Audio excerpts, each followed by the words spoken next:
Agak pak. Murah mo. Pak. Ay, na maki ko kuryasa mo. Yung rumah terus. Jangan rumah kurang mo. Jangan rumah kurang mo.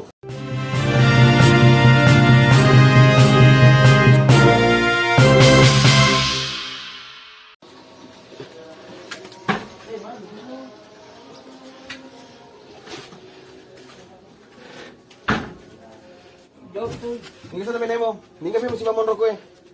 Ninga pi mo si Mamon ro. Beneku. Ninga pi. Ninga pi mo si Ba. Sa labi mo. Anak na to. Ano na ta? Iya. Alam mo ta? Kanya beranak po mi. Oh. Demor mo ro wala ka mo. Tu kay ero ko na mo pe. Agak pak. Murah mo.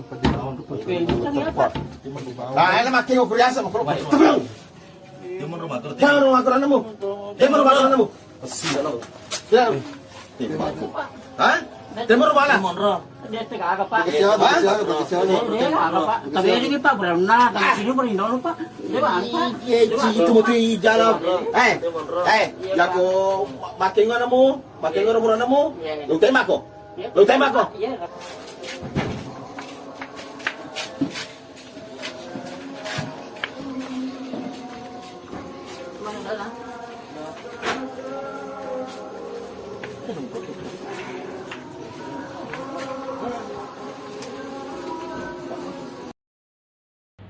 Menurut pengakuan tersangka, hal itu dilakukan satu kali di rumahnya pada saat ibu kandungnya tidak berada di rumah, dengan cara mengancam akan membunuhnya apabila melaporkan atau memberitahu kepada ibunya.